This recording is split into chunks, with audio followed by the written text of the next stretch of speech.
Assalamualaikum warahmatullahi wabarakatuh.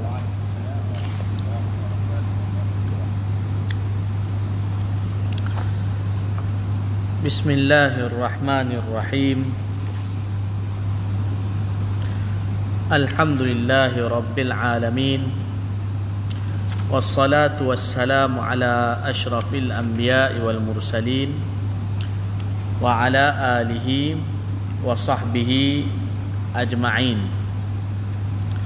Subhanaka la ilma lana illa ma 'allamtana innaka antal alimul hakim. Rabbi shrah li sadri wa yassir li amri wahlul 'uqdatam min lisani yafqahu qawli. Rabbana zidna ilma warzuqna fahma. Amin ya rabbal alamin. Baik, alhamdulillah, tuan-tuan dan puan-puan yang dirahmati Allah Ta'ala, kita sambung lagi bacaan kitab Al-Ahadis Al-Muntaqabah, hadis-hadis pilihan yang dikumpulkan oleh Syekh Maulana Muhammad Yusuf Al-Kandahlawi rahimahullahu ta'ala, yang wafat pada tahun 1965 Masihi. Baik, kita hari ini baca tajuk ilmu dan zikir, kelebihan mengingati Allah Ta'ala. Ilmu dan zikir, kelebihan mengingati Allah Subhanahu Wa Ta'ala. Hadis nombor 86. Ilmu dan zikir, kelebihan mengingati Allah Ta'ala, hadis nombor 86. Kalau yang pakai kitab macam saya ni, muka surat 312. Muka surat 312. Okey.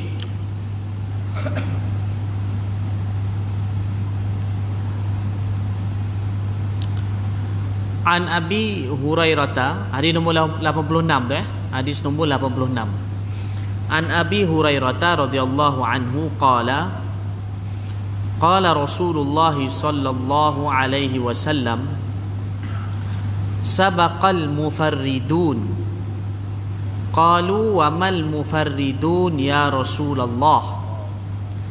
Qala al mustahtaruna fi dzikrillah yada'u dzikru anhum athqalahum fayatuna yaumal qiyamati khifafa.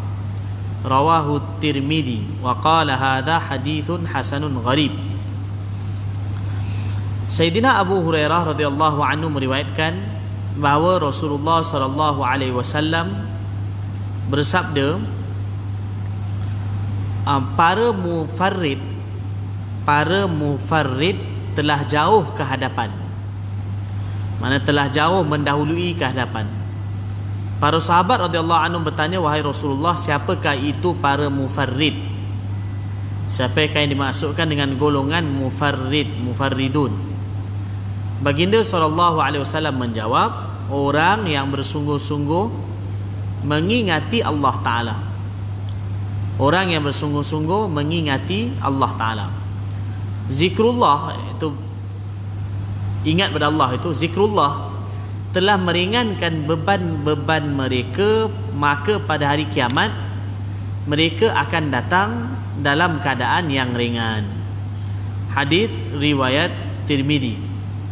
Baik, dalam hadis ni kalau kita tengok dalam bahasa Arab dia, Rasulullah sallallahu alaihi wasallam sebutkan sabaqal mufarridun. Maknanya golongan mufarridun telah mendahului ke hadapan, jauh mendahului ke depan. Jadi para sahabat tanya, siapa dia mufarridun tu? Rasulullah sendiri beritahu, iaitu orang yang sungguh-sungguh ingat Allah Ta'ala. Kalau kita tengok lafaz mufarridun tu kalau kita tengok, dia daripada bab taf'il kan, farrada yufarridu tafridan fahuwa mufarridun. Mufarrid ni, tafrid memberi makna mufarrid, iaitu orang yang sungguh-sungguh mengesakan Allah. Orang yang sungguh-sungguh mengesakan Allah Ta'ala. Jadi dengan berzikir ialah berzikir ingat Allah Ta'ala satu bentuk amalan yang mengesakan Allah Subhanahu Wa Ta'ala. Jadi golongan mufarridun ialah orang yang mana banyak berzikir pada Allah Ta'ala, iaitu dengan mengesakan Allah Subhanahu Wa Ta'ala. Jadi zikirnya termasuklah la ilaha illallah, la ilaha illallah, dan juga zikir yang lain yang disebutkan subhanallah, alhamdulillah, wa la ilaha illallah, Allahu akbar, wa la haula wa la quwata illa billah. Ini semua termasuk di dalam zikir mengesakan dan mengagungkan Allah Subhanahu Wa Taala. Jadi mufarridun tu adalah lafaz tafrid. Tafrid ni maknanya mengesakan Allah Subhanahu Wa Taala. Jadi memang antara tujuan utama daripada zikir ialah untuk nak masukkan keagungan Allah tu dalam hati. Dan dia bukan mudah. Kerana itu digalakkan sebanyak-banyaknya zikir kepada Allah Subhanahu Wa Taala. Mana sebut nama Allah lah. La ilaha illallah, la ilaha illallah, la ilaha illallah. Jadi untuk nak masukkan yakin dan kehebatan dan keagungan Allah Ta'ala ini, maka para ulama tasawuf, para ulama sufi, mereka menggalakkan menzikirkan nama Allah Ta'ala sebanyak-banyaknya. Dan termasuk di dalam zikir tersebut ialah la ilaha illallah. Dan ada setengah-setengah tarikat yang selepas mereka zikir la ilaha illallah, la ilaha illallah, juga mereka sebutkan dengan zikir hanya dengan nama Allah sahaja. Allah, Allah, Allah, Allah, Allah, Allah, Allah, Allah. Kerana apa? Kerana maksud daripada dia ialah nak masukkan kebesaran Allah dalam hati. Jadi dengan cara mengesakan Allah dan juga banyakkan sebut nama Allah Ta'ala. Banyakkan sebut nama Allah Subhanahu Wa Ta'ala. Kerana satu kaedah yang umum, bahawa sesiapa yang cinta pada sesuatu, maka dia akan banyak sebut pasal perkara tu. Jadi kalau kita nak dapatkan cinta Allah Ta'ala, maka digalakkan kita banyakkan sebut nama Allah. Sebut nama Allah Ta'ala itu sama ada kita sebut dengan lafaz yang lain, maksudnya gabung lafaz lain. Contohnya macam la ilaha illallah, ataupun kita la haula wala quwata illa billah, atau subhanallah, alhamdulillah. Dan termasuk juga dengan disebutkan nama Allah saja. Allah, Allah, Allah, Allah, Allah, Allah. Kerana itu saya tak pasti, tapi kalau dalam tarikat, amalan tarikat, ialah ada disebutkan zikir Allah, Allah, Allah saja. Tetapi berbezalah mengikut amalan tarikat tertentu. Kalau macam tarikat di India dan Pakistan, ada setengah Allah, Allah, Allah itu dizikirkan sebanyak 300, ada setengah sampai 500, sampai 1000 pun ada. Tetapi bukan zikir itu saja. Zikir la ilaha illallah pun ada. Macam ada satu tarikat yang ma'ruf di India, Pakistan, di benua India, yang dipanggil dengan nama tarikat Chishti.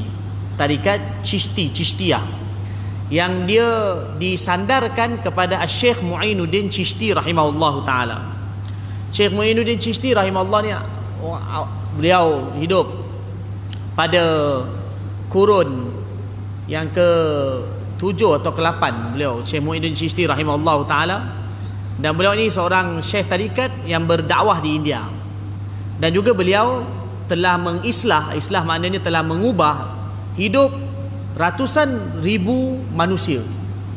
Dan orang Hindu yang masuk Islam tangan beliau, ditulis oleh para sejarawan India, orang yang masuk Hindu, orang Hindu yang kerana beliau ini di India, orang yang masuk Islam di tangan beliau daripada kalangan orang Hindu ialah sebanyak 900,000 orang. Dia ini pernah berjalan daripada Calcutta sampai ke Ajmer. Calcutta Ajmer ni jarak dia lebih kurang dalam, mungkinlah lebih kurang, kalau Calcutta Ajmer lebih kurang 20 jam naik kereta api. Tak jauh sangat lah. 20 jam naik kereta api. Beliau pernah jalan berdakwah daripada Calcutta ke Ajmer. Dalam dia perjalanan itu dia membawa zikir dan juga dengan amalan-amalannya, maka puluhan ribu orang Hindu masuk Islam dalam perjalanan itu.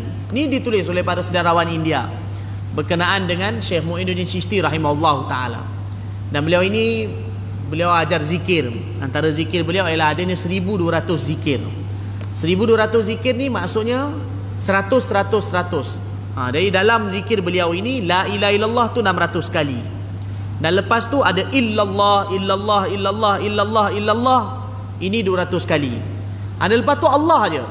Allah 200 kali. Jadi sampailah ni. Dan akhir sekali la ilaha illallah 1200 zikir beliau. Ada ulama-ulama yang mana mereka banyak berbaiat dengan silsilah beliau ini, terutama kadang-kadang mungkin ustaz-ustaz yang kadang belajar di India Pakistan, mereka berbaiat dengan silsilah Chistiyah ini. Jadi saya bukan nak perkenalkan tarikat itu. Yang saya nak sampaikan ialah banyak amalan tarikat ialah selain daripada mereka berzikir dengan la ilaha illallah yang memang sudah menjadi amalan mereka, la haula wala quwata illa billah, subhanallah walhamdulillah wala ilaha illallah Allahu akbar. Dan mereka berzikir lagi dengan zikir-zikir lain yang mana yang diamalkan oleh Rasulullah sallallahu alaihi wasallam.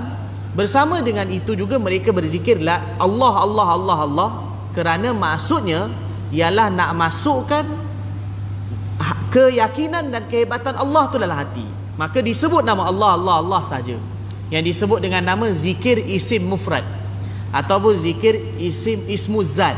Zikir ismu zat. Dan ia juga ada sandaran daripada Al-Quran. Di dalam Al-Quran Allah Ta'ala sebut wadhkurisma rabbika wa tabattal ilaihi tabtila. Sebutlah nama Tuhan kamu. Sebutlah nama Tuhan kamu. Wadhkurisma, sebutlah atau ingatlah nama Tuhan kamu. Ni ayat Quran ni jelas. Sebutlah nama Tuhan kamu. Siapa nama Tuhan kita? Allah. Allah. Itu semua sedia maklum. Dalam ayat ni jelas, sebutlah nama Tuhan kamu, iaitu Allah. Mana ada perintah daripada Allah Ta'ala supaya kita menyebut nama Allah Subhanahu wa Ta'ala. Baik. Jadi itu kerana itu dalam hadis juga disebutkan mufarridun. Mufarridun daripada lafaz tafrid. Tafrid ialah makna mengesakan Allah Ta'ala dengan sebutan la ilaha illallah, Allah. Maka itu termasuk di dalamnya. Kan? Okey, baik. An Nabi Musa radhiyallahu anhu qala Rasulullah sallallahu alaihi wasallam law anna rajulan fi hijrihi darahima. Kitab tuan-tuan baris apa tu? Baris darahimu ke darahima? Kalau ada yang darahimu, betulkan darahima, ma baris atas. Dia nasab. Law anna rajulan fi hijrihi darahima. Okay. Law anna rajulan fi hijrihi darahima yuqassimuha wa akharu yadhkurullaha kana dzikrullahi afdal. Kana dzikrullahi afdal. Rawahu Tabarani fil Awsat wa rijaluhu thiqu. Baik, Sayyidina Abu Musa radhiyallahu anhu ni nama sebenar beliau Abdullah bin Qais Al-Ash'ari daripada kabilah Al-Ash'ar dari Yaman. Beliau meninggal dunia tahun 31 Hijrah. 31 Hijrah meninggal dunia. Baik. Beliau masuk Islam. Beliau datang dengan rombongan Asy'ariyin tahun 7 Hijrah. Okey, baik. Sayyidina Abu Musa radhiyallahu anhu berkata Rasulullah sallallahu alaihi wasallam bersabda, jika ada dalam ribaan seseorang wang ringgit dan dia membahagi-bahagikan wang itu dan seorang lagi sedang berzikrullah, maka orang yang berzikrullah itu lebih afdal. Hadis riwayat Tabrani dipetik di kitab Majma'uz Zawaid. Ini hadis ni tuan-tuan dan puan-puan dirahmati Allah. Kalau kita baca satu hadis ni, kita tak boleh terus hukumkan. Maksud dalam hadis ni Nabi nak bagi tahu perumpamaan antara dua orang, perbandingan antara dua orang. Satu orang yang sedekahkan duit. Seorang lagi ialah orang yang mana dia berzikir. Dalam hadis ni Nabi kata orang yang berzikir lagi afdal. Hadis Nabi ini ialah bukanlah umum pada setiap keadaan. Bukan umum pada setiap keadaan. Secara kita kata, maksudnya kita kata secara kasarnya, amalan zikir ialah melebihi daripada sedekah. Tetapi ada keadaan sedekah lagi afdal daripada zikir. Boleh faham ke? Kadang-kadang kita kata, maksudnya kita kata secara umumnya zikir lagi afdal daripada sedekah. Tapi ada keadaan ialah zikir, sedekah lagi afdal daripada zikir. Jadi yang Nabi SAW beritahu ni ialah pada keadaan yang umum. Kalau keadaan tidak memerlukan untuk sedekah, tak ada keperluan mendesak, maka zikir tu lebih afdal. Zikir adalah lebih afdal. Tapi kalau ada keperluan mendesak, orang susah, maka dan seorang itu dia ada duit lebih, dia ada harta lebih, maka ketika itu dia dituntut untuk keluarkan sedekah. Maka waktu tu sedekah bagi dia lagi afdal. Ataupun itu satu jawapan. Jawapan yang kedua ialah zikir ni dia umum. Zikir dia umum. Contoh macam satu orang bersedekah pun kira zikir. Orang yang solat pun zikir. Orang yang baca Quran pun dikira sebagai zikir. Jadi oleh kerana zikir ni dia masuk dalam semua amalan. Dia boleh masuk dalam solat, dia boleh masuk dalam Quran, dia boleh masuk dalam sedekah. Maksudnya satu orang kalau buat amalan tu semua, tujuan utama dia sebenarnya kalau tak diingat Allah, tak ada nilai. Satu orang solat tak ada zikrullah, tak ada ingat Allah, tak ada nilai. Jadi oleh kerana dalam setiap amalan dituntut untuk zikir, maka kerana itu disebutkan bahawa zikir tu apa keadaan pun lagi afdal. Bahkan lebih afdal daripada sedekah. Boleh faham ke? Jelas. Jadi itu yang dimaksud. Wallahu alam, maknanya ini mungkin ini yang dimaksudkan oleh Nabi Muhammad sallallahu alaihi wasallam. Tapi ada setengah keadaan bagaimanapun sedekah tu lagi afdal daripada zikir. Sedekah lagi afdal daripada zikir. Contoh kadang-kadang orang tengah susah, kita ada duit lebih, maka waktu tu ialah kita sedekah lagi afdal. Bukan dengan syarat sedekah itu ialah ikhlas semata-mata kerana Allah Subhanahu wa taala. Jadi itu dalam hadis ni nak beritahu kelebihan zikir, keutamaan zikir berbanding sedekah. Dalam hadis juga disebutkan bahawa satu orang yang ucapkan subhanallah itu pun sedekah. Dalam hadis disebutkan satu orang yang ucapkan alhamdulillah itu pun sedekah. Satu orang ucapkan kalimah thayyibah itu pun sedekah. Jadi bermakna bermakna amalan zikir itu juga satu sudut sedekah. Amalan zikir juga ialah sedekah. Jadi oleh kerana itulah zikir ini boleh masuk dalam banyak amalan. Kerana itulah zikir ialah lebih afdal daripada sedekah. Sambung. Okey.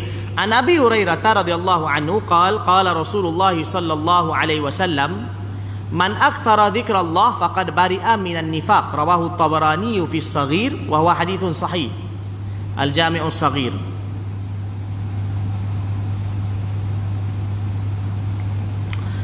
Jami'us Saghir ni kitab Imam Suyuti.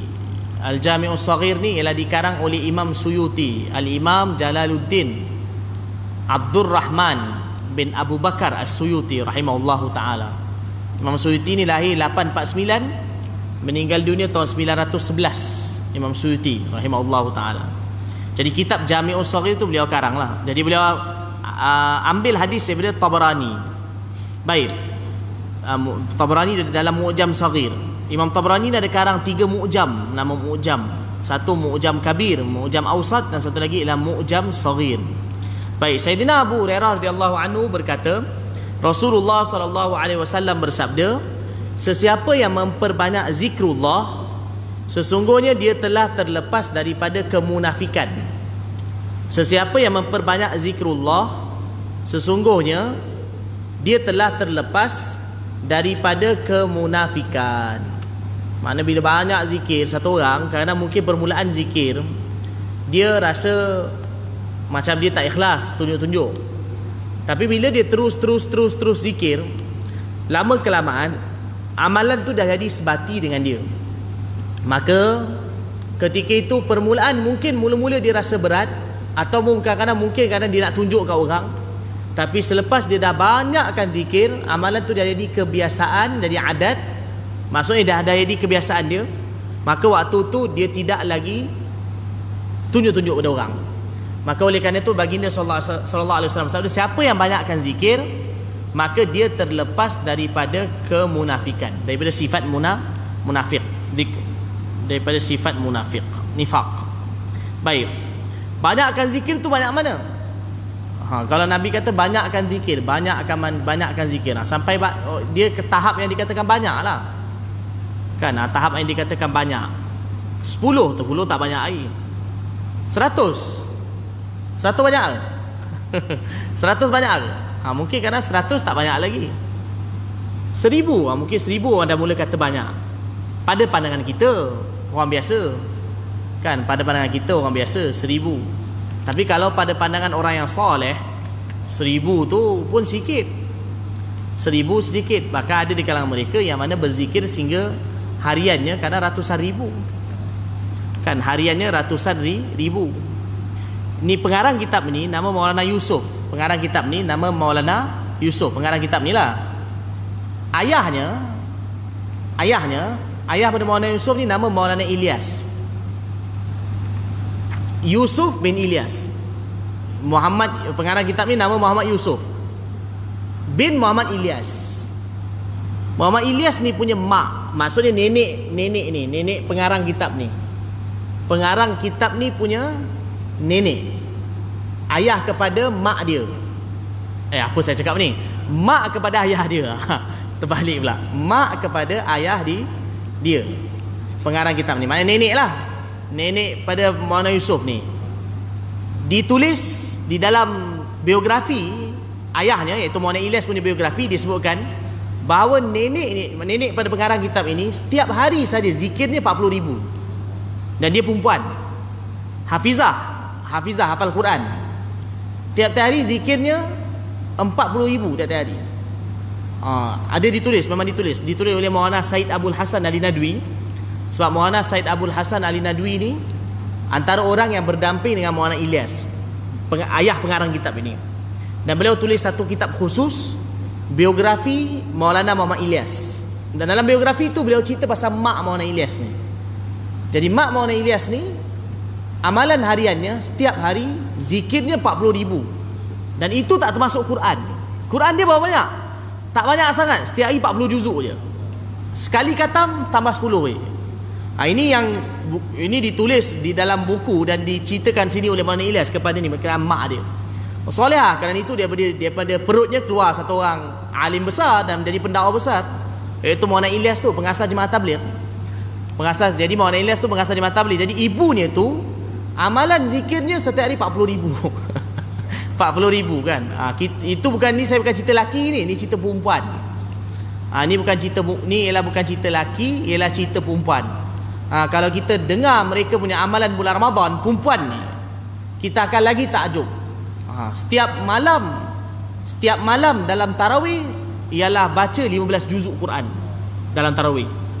Kan, kita satu juzuk pun dah goyang-goyang kan. Nak patah kaki lah, ni sakit lah, tu sakit kan, pinggang sakit, segala sakit lah. Kaki dah mula bengkak, gout datang kan, segala lah macam-macam kan. Itu dia. Kalau kita pergi tengok kisah-kisah para ulama ataupun ahlullah, para wali, kadang mereka punya tarawih kadang sampai 15 juzuk satu malam kan. Jadi kadang-kadang 10 juzuk satu malam, 3 juzuk kan. Bukanlah dituntut kerana semestinya banyak, tapi kadang-kadang nak ceritanya kita ni terlalu lemah di dalam beramal. Dan mereka tu bukan jauh. Apa yang saya ceritakan tadi, mereka tu bukan jauh. Mereka baru lagi dalam tahun 1900 lebih. Bukanlah jauh sangat, tak sampai 1 tahun. Yalah, lebih kurang 2020 lebih kurang 1 tahun. Tapi barulah 1900 lebih kan. Okey, baik. An Abi Sa'id Al-Khudri radhiyallahu anhu anna Rasulullah sallallahu alaihi wasallam qala. Tapi tuan-tuan dan puan-puan dirahmati Allah, saya sentuh tadi, macam walau bagaimanapun, sebab itulah kita mungkin tak dapat nak zikir banyak-banyak pun, tapi paling kurang zikirlah dengan bilangan yang mudah, iaitu 100.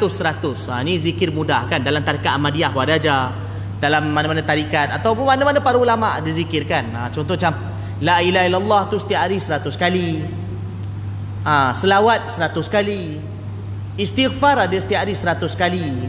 Terbaiknya ada pagi sekali, petang sekali. Pagi tu maknanya lepas subuh kita ada zikir sekali sambil kita bergerak ni, dan petang pun kita boleh buat sekali. Mana jadi 300 kan kita ni. Dan kalau ada ambil zikir dengan mana-mana syekh tarikat yang muktabar, adalah lebih baik, dengan syarat syekh ni tu muktabar, mana yang boleh yang benar, maka boleh amalkan dan insya-Allah niatkan dengan ikhlas kan. Insya-Allah Allah akan beri taqarrub ila Allah. Taqarrub ila Allah makna penghampiran diri kepada Allah Subhanahu wa taala. Okey, sambung. Wa an Abi Sa'id Al-Khudri radhiyallahu anhu anna Rasulullah sallallahu alaihi wasallam qala la yadhkuranna Allah qaumun 'ala al-furushil mumahhadah yudkhiluhumul jannatil ula. Rawahu Abu Ya'la wa isnaduhu hasan. Sayyidina Abu Sa'id Al-Khudri radhiyallahu anhu meriwayatkan bahawa Rasulullah sallallahu alaihi wasallam bersabda, ramai daripada kalangan manusia yang mengingati Allah Ta'ala di atas tilam-tilam yang empuk, maka Allah Ta'ala akan memasukkan mereka ke dalam tingkat syurga yang tertinggi dengan berkat zikir tersebut. Hadis riwayat Abu Ya'la dipetik di kitab Majma'uz Zawaid. Abu Ya'la makna musnad Abu Ya'la. Musnad Abu Ya'la. Hafiz Abu Ya'la. Majma'uz Zawaid ni kitab karangan Imam Nuruddin Al-Haythami rahimahullahu taala. Okey, baik. Dalam hadis ni tuan-tuan dan puan dirahmati Allah Taala, mana baginda bagi tahu bahawa ada segolongan orang, mereka ini masuk syurga. Allah bagi mereka tingkatan yang tinggi dalam syurga. Sebab apa? Sebab mereka di atas tilam yang empuk, mereka ingat Allah Taala. Ini apa makna dia? Nak bagi tahu bahawa ada orang yang walaupun Allah Ta'ala kurniakan pada dia kemewahan, Allah bagi pada dia kesenangan, tapi dalam keadaan senang pun dia duduk atas tilam yang empuk, kan, bersandar atas tilam empuk, tapi tetap tak lupa ingat Allah Ta'ala, tetap zikir ingat Allah Ta'ala. Maka disebabkan itu Allah Subhanahu Wa Ta'ala masukkan dia, mereka ini ke dalam syurga-syurga yang tinggi. Sebab itu tuan-tuan dan puan yang dirahmati Allah, jangan kita kadang-kadang kita mudah, kita ingat bahawa orang miskin dia masuk syurga, orang kaya ni tak boleh masuk syurga. Tak. Kalau orang kaya tu pun ingat Allah, kerana boleh jadi dia lebih lagi ingat Allah Ta'ala, kerana dia dengan harta dia tu dia banyak sedekah, dan dalam masa yang sama dia juga tak lupa pada Allah Subhanahu Wa Ta'ala. Walaupun dia kaya, dalam keadaan macam tu masih lagi ingat Allah Ta'ala, maka ganjaran dia begitu tinggi. Allah masukkan dia di dalam syurga, tingkatan syurga yang tinggi dengan berkat dia banyak berzikir kepada Allah Subhanahu Wa Ta'ala. Baik. An Jabir bin Samurah radhiyallahu anhu qala kana an-nabiy sallallahu alaihi wasallam idza shalla al-fajr tarabba'a fi majlisihi hatta tatlu'a asy-syamsu hasna. Rawahu Abu Daud. Sayyidina Jabir bin Samurah radhiyallahu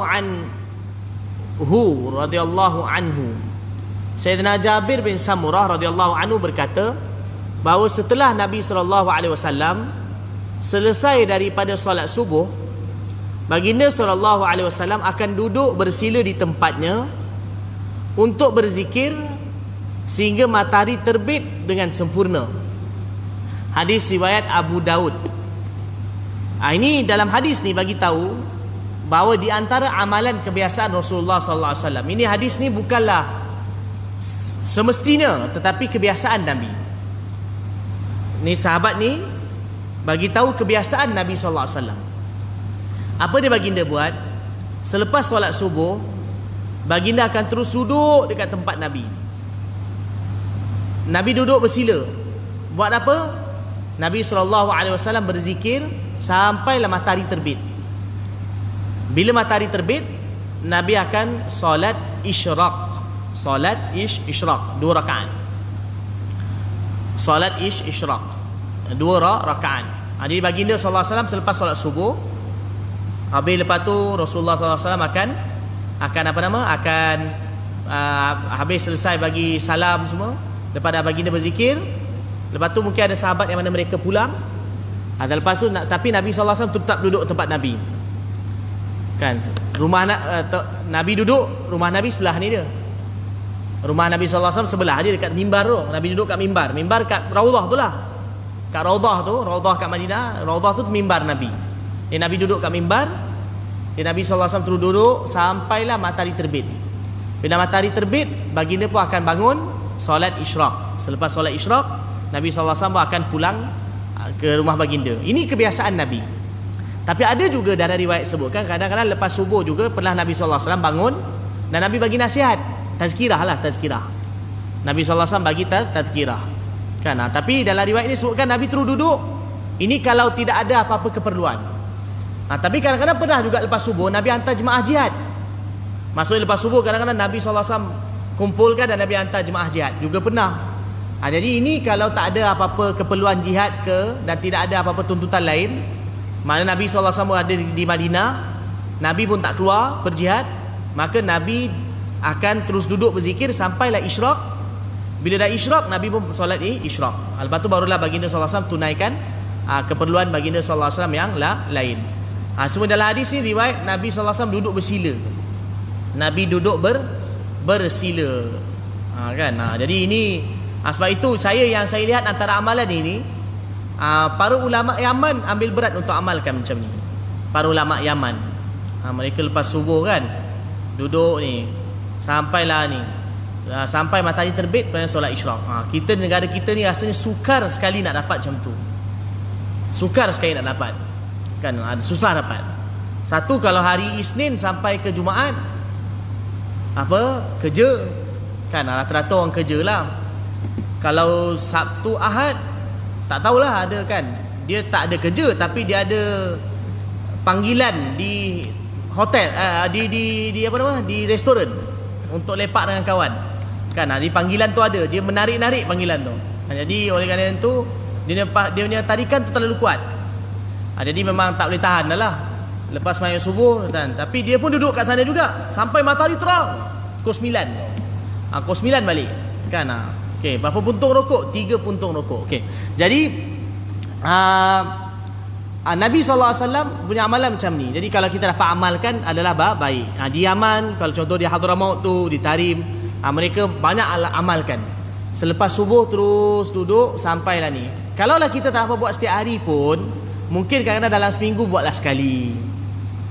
Kalau nak pilih hari apa? Ni contoh-contoh kadang orang pencen ni kan, tak pergi mana dah. Tapi susah juga bila pencen jaga cucu pula kan. Susah kan, kerja tak habis. Okey, baik. Jadi kerana mungkin kalau nak pilih pun, pilihlah hari yang paling mulia. Mana dia hari Jumaat. Kadang-kadang mungkin seminggu sekali kita tak dapat nak setiap hari, tapi paling kurang pilih hari Jumaat. Hari Jumaat contoh kata lepas sembahyang jemaah kan. Tapi mungkin sekarang ni rasa tak boleh tunggu ke, SOP macam sekarang tak boleh tunggu ke? Saya pun tak pasti. Dah boleh tunggu ke belum lepas solat? Sekarang rasa lepas solat kena balik kan. Mungkin sementara lah, tapi mungkin tak lama lagi, insya-Allah boleh. Tapi nanti bila boleh nanti kan, mudah-mudahan Allah Ta'ala segera angkat wabak dari kita, amin. Jadi kalau boleh nanti mungkin kita amalkan sekali kan. Maksudnya paling kurang seminggu sekali. Buatlah hari Jumaat ke, kalau ada kelapangan buat kan. Duduk terus sampailah matahari terbit. Isyraq, matahari terbit sekarang ni syuruk 7-9 minit. 7-9 minit tambah tambahlah 15 minit kan. 16 minit. 16 minit dan lepas tu kita boleh terus sembahyang isyraq. Tapi ada perbezaan pendapat di kalangan ulama. Ada setengah ulama Syafi'i kata, kalau kata lepas 7-9 minit dah boleh terus solat isyraq. Setengah ulama Syafi'i kata macam tu. 7-9 minit terus boleh solat isyraq. Sebagian ulama Syafi'i kata tambah 16 minit sampai matahari naik kadar segalah. Matahari kadar naik segala ialah sekitar 16 minit. 16 minit. Mana 7-9 minit. Kalau kita ikut pendapat yang kedua tu, maknanya kita tunggu sampai matahari naik kadar segala, iaitu tambah 16 minit. 7-9 tambah 16 berapa jadi? 7.25, betul? 7.25 solat isyraq. Tapi kalau ikut setengah pendapat lain, 7.9 boleh terus solat isyraq. Boleh pakai mana-mana pendapat, tidak ada masalah. Dua-dua pendapat itu ada dalilnya yang sendiri. Baik. Lepas tu bila lama sikit akan masuk waktu duha. Okey, sambung. Jadi baginda duduk dengan bersila. Jadi kalau kita orang yang mengambil berat sunnah, dia akan kaji. Nabi duduk lepas solat fajar, Nabi duduk bersila. Jadi dia juga ambil berat tu duduk bersila. Duduk bersila, zikir sampailah ni. Termasuk dalam zikir juga baca Quran. Maksudnya yang penting dia tidak melakukan perbuatan lagha. Duduk berzikir, baca Quran dan seumpamanya, itu termasuk semua itu dalam zikir. Doa semua itu termasuk dalam zikir. Lepas tu solat duha, solat isyraq, dan lepas tu pulang. Mungkin boleh buat seminggu sekali kalau diberikan kesempatan oleh Allah Ta'ala. Paling kau buatlah kan, paling kau buat iaitu pada hari Jumaat kalau ada kelapangan. Okey, sambung. An Anas bin Malik radhiyallahu anhu qala Rasulullah sallallahu alaihi wasallam, la an aq'uda ma'a qaumin yadhkuruna Allah Ta'ala min salatil ghadah hatta tatlu'a asy-syamsu ahabbu ilayya min an u'tiqa arba'atan min wuldi Ismail. wala an aquda ma'a qaumin yadhkuruna Allah min salatil asri ila an taghruba syamsu ahabbu ilayya min an u'tika arba'ah. Rawahu Abu Daud. Sayyidina Anas bin Malik radhiyallahu anhu berkata, Rasulullah sallallahu alaihi wasallam bersabda, aku duduk bersama satu kumpulan yang sibuk mengingati Allah Ta'ala daripada waktu solat subuh hingga matahari terbit. Itu lebih aku sukai daripada aku memerdekakan 4 orang hamba keturunan Nabi Ismail alaihissalam. Demikian juga aku duduk bersama dengan kumpulan yang sibuk mengingati Allah Ta'ala dari solat asar sehingga tenggelam matahari. Lebih aku suka daripada memerdekakan 4 orang hamba. 4 orang hamba tu maksud 4 orang hamba Bani keturunan Nabi Ismail alaihissalam. Hadis riwayat Abu Daud. Keterangan disebutkan tentang keturunan Nabi Ismail alaihissalam adalah kerana mereka ialah kabilah yang paling afdal dan mulia daripada kalangan orang Arab, lantaran itu harga mereka lebih mahal. Baik, dalam hadis ni Nabi SAW sebutkan, kalau aku dapat duduk selepas solat subuh sampai maghrib, selepas solat subuh sampailah syuruk, sampai isyraq, dan selepas solat asar sampailah ke maghrib, duduk dengan orang-orang yang berzikir, Nabi bagi tahu itu aku lebih sukai daripada memerdekakan 4 orang hamba daripada keturunan Nabi Ismail.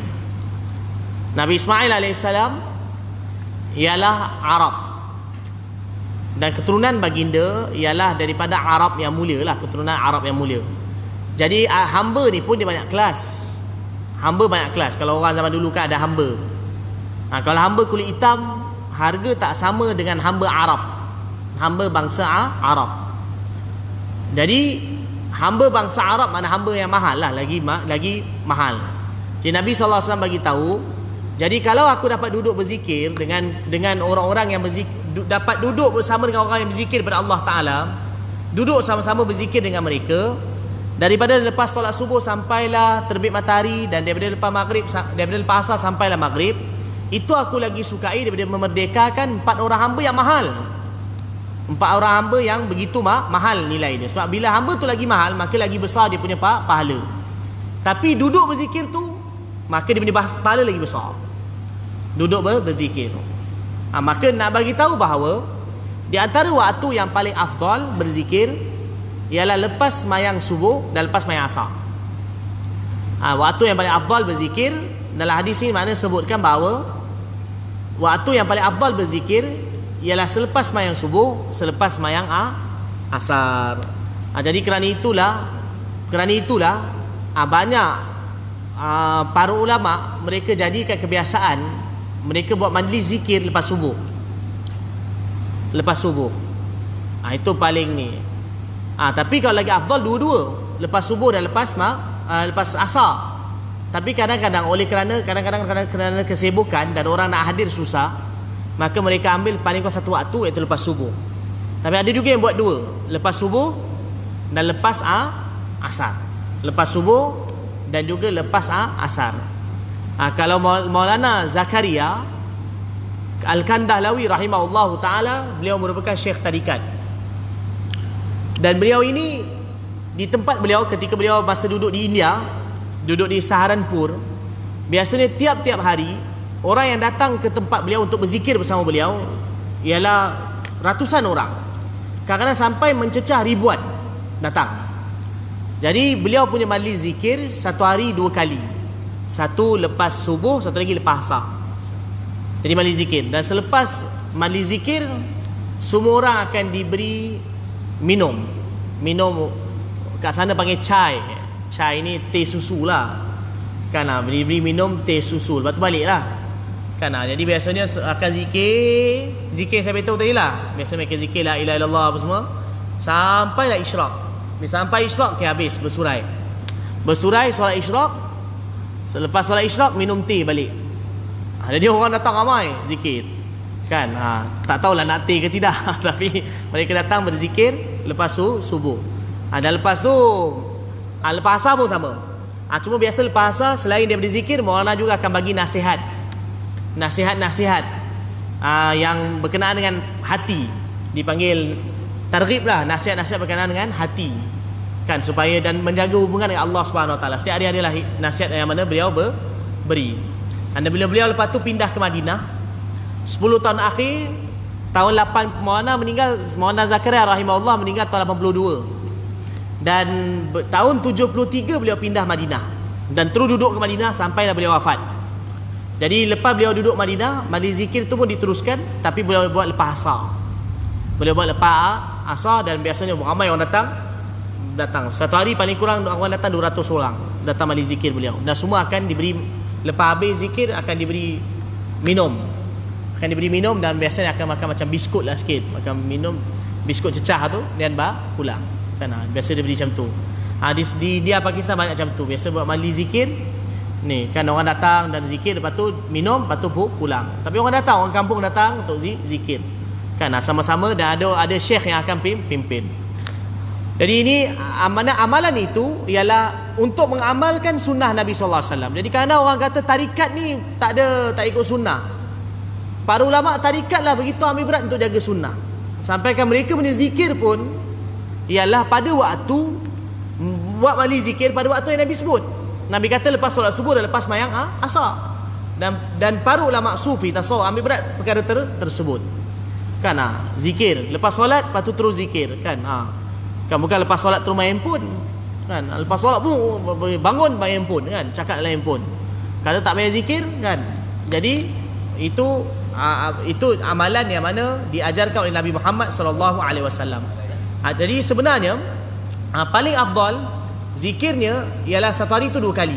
Maknanya kita banyakkan waktu zikir lepas mayang subuh dan lepas mayang asar. Tapi paling kurang untuk orang-orang yang sibuk, untuk orang-orang yang terlalu sibuk, paling kurang bagilah masa sedikit lepas subuh untuk zikir. Paling kurang. Kadang-kadang kita ni sibuk, lagi-lagi orang Malaysia ni terikat dengan pejabat, kerja dan sebagainya. Tapi paling kurang waktu yang begitu diberkati, usahalah ada bagi masa sedikit untuk zikir lepas mayang subuh. Paling kurang.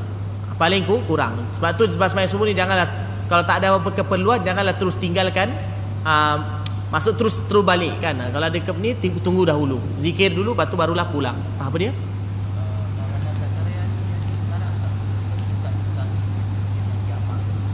Ada karang. Beliau ada karang fadilat zikir. Zikir. Kitab khas lah fadilat zikir. Beliau ada karang. Fadilat zikir pun ada, fadilat selawat pun ada. Pertanyaan daripada saudara kita, beliau tanya, saya tadi sebut pasal Maulana Zakaria. Beliau ini antara syekh tarikat besar di India. Dan lepas tu duduk Madinah, dan kalau banyak karang 100 kitab lebih, dalam bahasa Arab pun ada, bahasa Urdu pun ada. Dalam bahasa Arab beliau karang Aujazul Masalik, syarah kepada Muwatta Imam Malik, bahasa Arab, tebal ni 15 jilid. Dan ada lagi beberapa kitab beliau. Dan beliau juga ada karang kitab berkenaan dengan zikir secara khusus, fadilat zikir. Dan selain itu beliau juga ada karang kitab fadilat selawat. Dalam kitab tu beliau diterangkan berkenaan dengan zikir-zikir yang diajar oleh Nabi SAW, dan juga dalil-dalil zikir. Dan dalam fadilat selawat beliau terangkan pasal kelebihan selawat kan. Dan kitab tu dicetak, ada jual. Kalau fadilat zikir tu dicetak bersama fadilat amal. Fadilat selawat juga ada dicetak, ada dijual di KL. Baik, sampai itu saja. Azan. Baik, sekarang pun dah masuk waktu azan. Jadi itu kita baca beberapa hadis berkenaan dengan zikir. Baik tuan-tuan dan puan-puan yang dirahmati Allah, kita baca panjang lebar pasal zikir ni. Tapi macam mana pun kan, kita bacalah gerbung gerbang pung pang pun pasal zikir. Kalau tak berzikir juga tak jadi. Jadi kita jadilah orang berzikir kan. Maknanya kita ada berzikir kepada Allah Subhanahu Wa Taala, banyakkan zikir kepada Allah Taala. Jangan tinggal setiap hari zikir la ilaha illallah, ada istighfar, ada selawat, paling kurang satu hari 100 kali. Di samping itu juga amalkan, banyakkan doa kepada Allah Subhanahu Wa Taala. Panjangkan doa kita kepada Allah Taala. Baik, wallahu alam. Subhanallah wa bihamdihi, subhanakallahumma wa bihamdika, asyhadu an la ilaha illa anta, astaghfiruka wa atubu ilaik. Alhamdulillah rabbil alamin.